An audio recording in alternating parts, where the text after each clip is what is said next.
Mesdames et messieurs, bonsoir. Très heureuse de vous retrouver pour cette nouvelle édition d'Inside News, votre rendez-vous avec l'information en République démocratique du Congo. Nous sommes le lundi 10 novembre 2025, une journée dense en actualité que nous allons décrypter ensemble. Bienvenue à tous. Pour commencer, un aperçu complet des grands titres qui rythment l'actualité de ce lundi. Voici ce qui retient notre attention. Drame dans le Haut-Katanga. Une collision meurtrière sur l'axe Lubumbashi-Kasumbalesa fait au moins 11 morts et relance le débat sur la sécurité routière. Tension dans l'Est. Entre l'interdiction d'un sit-in de la société civile au Nord Kivu et les manœuvres pour stabiliser les institutions provinciales, le front politique interne reste agité. Avancée diplomatique à Washington, mais Kinshasa impose une ligne rouge. Pas d'intégration économique avec le Rwanda sans une paix effective et le retrait des troupes. Et en sport, objectif mondial 2026, les Léopards se rassemblent au Maroc pour préparer leur confrontation décisive contre le Cameroun. L'analyse et le développement de ces titres, c'est maintenant dans votre journal Inside News. Nous ouvrons ce journal avec une nouvelle tragique qui a endeuillé la province du Haut-Katanga. Un accident de la circulation d'une violence inouïe a coûté la vie à de nombreuses personnes, reposant une fois de plus la question cruciale de la sécurité sur nos routes. Les faits se sont produits aux premières heures de la matinée, sur la route nationale reliant Lubumbashi à Kasumbalesa. Selon la Commission nationale de prévention routière, la collision a eu lieu près des villages de Mako et Chambimbi entre deux minibus, un de marque Wish et l'autre de marque Regius, qui roulaient en sens inverse. Le bilan, encore provisoire, fait état de 11 morts et de plusieurs blessés dans un état grave. L'excès de vitesse et la chaussée rendue glissante par une pluie torrentielle seraient les causes de ce drame. Les blessés ont été évacués d'urgence vers les cliniques universitaires de Lubumbashi. Les corps des victimes ont été répartis entre plusieurs morgues de la région, notamment celle de l'hôpital Gécamine de Kipushi et de la clinique du Cinquantenaire, témoignant de l'ampleur de la tragédie. Ce drame, une fois de plus, relance le débat sur la nécessité de la prudence au volant et du respect strict du code de la route, particulièrement en cette saison des pluies. De la sécurité routière à la sécurité des populations dans l'est du pays, la situation reste un défi permanent. La situation sécuritaire dans l'est de notre pays demeure complexe et contrastée. Si des avancées notables sont enregistrées sur certains axes, des foyers de tension persistants rappellent les défis immenses qui restent à relever pour parvenir à une paix durable. Une note d'espoir nous vient de la route nationale 4. Après plus d'un an d'interruption due à l'activisme des rebelles ADF, le tronçon stratégique reliant Luna au nord Kivu à Komanda en Ituri est de nouveau ouvert à la circulation. Le premier convoi a pu circuler ce week-end sous l'escorte de la coalition FARDC-UPDF, une nouvelle saluée par les populations locales qui voient ainsi se rétablir un lien économique vital. Cependant, les tensions restent vives dans d'autres zones. À Oicha, dans le territoire de Beni, l'administrateur militaire, le colonel Euta Omeonga Charles, a interdit un sit-in prévu ce lundi par la société civile. Il accuse cette dernière de jouer le jeu de l'ennemi, en l'occurrence le M23 RDF, et de chercher à perturber l'ordre public. En Ituri, des violences ont éclaté au site de déplacés de Kigonze, près de Bunia. Des abris ont été incendiés suite à l'arrestation d'un homme présenté comme le porte-parole de la milice CRP. Les FARDC ont fermement condamné ces actes, appelant les déplacés à ne pas se faire complices des ennemis de la paix. Toujours en Ituri, la situation des ex-combattants intégrés au programme PDDRCS est ambivalente. Si la cohabitation avec les communautés locales est globalement pacifique, plusieurs démobilisés se plaignent de tracasseries et d'arrestations arbitraires de la part de certains militaires des FARDC, ce qui fragilise le processus de confiance. Enfin, sur une note plus solennelle, les évêques de l'Église de Réveil du Congo, ERC, ont franchi un pas important. Lors de la clôture d'un sommet de prière patriotique à Kinshasa, en présence du président Tshisekedi, ils ont officiellement qualifié la situation dans l'Est de génocide, en se basant sur les définitions juridiques du statut de Rome. Cette déclaration s'inscrit dans le cadre d'une pétition initiée par ces mêmes évêques, visant à obtenir la reconnaissance internationale du génocide congolais. Cette quête de paix sur le terrain se joue aussi, et peut-être surtout, dans l'arène politique et diplomatique. La scène politique congolaise est actuellement marquée par une double dynamique. D'un côté, des efforts diplomatiques intenses pour résoudre la crise régionale. De l'autre, des débats internes tout aussi vifs sur la gouvernance et la stabilité de nos institutions. À Washington, sous la médiation des États-Unis et du Qatar, la RDC et le Rwanda ont paraphé un cadre d'intégration économique régionale. L'objectif affiché, faire de cet accord de paix un moteur de développement économique.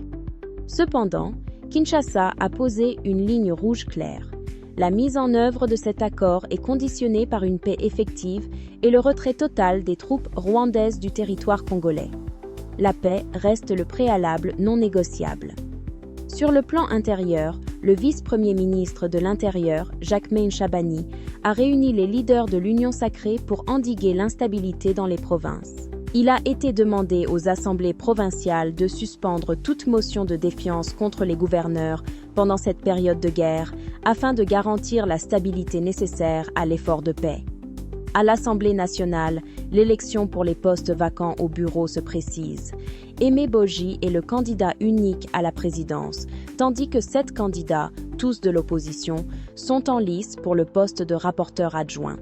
Parallèlement, le parti d'opposition en vol a réaffirmé son opposition ferme à toute modification de la Constitution, dénonçant ce qui s'apparenterait, selon lui, à une manœuvre pour un éventuel 3e mandat présidentiel. En bref, notons également la rencontre prévue ce vendredi 15 novembre au Togo entre l'ancien président Joseph Kabila et le médiateur Faure Gnassingbé. Par ailleurs, un remaniement gouvernemental se profile, mais pas dans l'immédiat. Selon nos sources, il interviendrait au début de l'année prochaine, une fois que les discussions avec l'AFC M23 à Doha et la signature de l'accord avec le Rwanda seront finalisées. Enfin, à Kinshasa, les partisans de Roger Lumbala ont marché pour réclamer son extradition de France afin qu'il soit jugé en RDC. Et pour que ces manœuvres politiques et diplomatiques portent leurs fruits, Kinshasa mise sur le renforcement d'un pilier fondamental, un appareil judiciaire modernisé et intègre. Le secteur de la justice est en pleine mutation, avec des réformes d'envergure qui s'inscrivent dans la vision de l'état de droit prôné par le chef de l'État. 2 événements majeurs ont marqué ces derniers jours. Tout d'abord, le Conseil supérieur de la magistrature a lancé ce week-end la formation initiale de 2500 nouveaux magistrats. Il s'agit de la seconde vague des 5000 magistrats recrutés en 2022. Le président du CSM, Dieudonné Kamuleta, les a exhortés à faire de la probité leur armure et de la compétence leur boussole.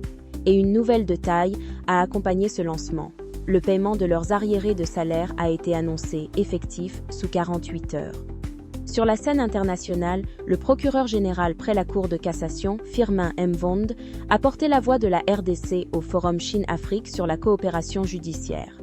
Il a plaidé pour une modernisation accélérée des parquets, notamment via la numérisation, et pour un renforcement de la coopération internationale dans la lutte contre la criminalité transfrontalière comme le blanchiment d'argent et la cybercriminalité. Un appareil judiciaire renforcé et la garantie d'un climat des affaires plus sain, essentiel au développement économique du pays. Il a plaidé pour une modernisation accélérée des parquets, notamment via la numérisation, et pour un renforcement de la coopération internationale dans la lutte contre la criminalité transfrontalière, comme le blanchiment d'argent et la cybercriminalité. Un appareil judiciaire renforcé et la garantie d'un climat des affaires plus sain, essentiel au développement économique du pays. Justement, en économie, les efforts se multiplient pour diversifier la production nationale et améliorer les infrastructures, des conditions indispensables à une croissance durable et inclusive. Vision économique. En Chine, le vice-premier ministre de l'économie, Daniel Mukoko Samba, a plaidé pour une coopération qui dépasse la simple extraction des matières premières pour se concentrer sur la valeur ajoutée et le transfert de compétences. Dans la même logique, le ministre du Commerce extérieur, Julien Paluku, a appelé les producteurs de cacao à s'organiser en coopérative pour mieux défendre leurs prix sur le marché. Secteur bancaire. En visite à Kisangani, le gouverneur de la Banque centrale du Congo, André Wameso, a appelé ses équipes à faire de l'institution un véritable moteur de croissance économique. Il s'est engagé à répondre aux défis en ressources humaines et matérielles pour atteindre cet objectif. Infrastructures et transports, des nouvelles très attendues sur le terrain. La relance du trafic ferroviaire entre Kananga et Lubumbashi, initialement prévue pour le 15 novembre, a été avancée à demain, 11 novembre. Et à Mbuji-Mayi, la réhabilitation de l'avenue MGR Nkongolo reconnecte enfin les communes de Diulu et Bipemba après près de 30 ans de rupture, facilitant la vie et le commerce pour des milliers d'habitants. Mais le développement ne se mesure pas qu'en termes d'économie et d'infrastructures. Il passe aussi par le progrès social, notamment dans les secteurs de l'éducation et de la santé. Voici un tour d'horizon rapide de plusieurs autres actualités qui touchent la vie quotidienne des Congolais. Éducation. La ministre Raissa Malu a salué une avancée technologique majeure, l'utilisation de l'intelligence artificielle pour corriger l'examen d'État en seulement 3 jours, ainsi que l'introduction du diplôme sécurisé par la technologie blockchain pour lutter contre la fraude. Droits de l'enfant. En Ituri, l'ONG COADHO mène une campagne de sensibilisation sur l'importance de l'enregistrement des naissances. À Kalemi, l'ONG YMI appelle à garantir la gratuité scolaire effective pour les enfants handicapés et autochtones. Santé. À Kinshasa, un atelier a réuni des médecins généralistes pour les sensibiliser à une meilleure prise en charge des urgences cardiovasculaires, un enjeu de santé publique majeur. Environnement et urbanisme. À Kananga, une tête d'érosion progresse dangereusement, menaçant des habitations et coupant l'accès à un cimetière. À Matadi, les autorités ont lancé une opération d'identification des occupants illégaux des domaines publics pour rétablir l'ordre urbain. Après ce tour d'horizon complet, place à une page plus légère mais tout aussi passionnante, le sport. L'effervescence monte pour tous les amoureux du football. Nos léopards sont en pleine préparation pour un rendez-vous capital sur la route de la Coupe du Monde 2026. Le rassemblement de l'équipe nationale se poursuit à Rabat, au Maroc. Après l'arrivée d'un premier groupe de 12 joueurs hier, 13 autres internationaux sont attendus aujourd'hui, portant l'effectif à 25. Parmi les joueurs attendus ce lundi, figurent des cadres de l'équipe comme le capitaine Chancel Mbemba ou encore l'attaquant Cédric Bakambu. L'objectif est clair, préparer dans les meilleures conditions la demi-finale des barrages africains contre les Lions indomptables du Cameroun. Un match décisif qui pourrait rapprocher la RDC de son rêve de participer à la plus grande compétition de football au monde. Nous leur souhaitons une excellente préparation et nous serons, bien sûr, de tout cœur derrière eux. Allez les léopards! Voilà qui conclut cette édition d'Inside News. Une journée marquée par le drame, mais aussi par l'espoir. L'espoir d'une paix durable, d'une justice plus forte et d'un développement qui profite à tous. Notre mission, ici à Inside News, est de vous apporter chaque soir une information claire, complète et vérifiée. Dans une journée où l'on parle d'accords conditionnels, de motions suspendues et d'accusations de jouer le jeu de l'ennemi, l'information vérifiée n'est pas un luxe, c'est une nécessité.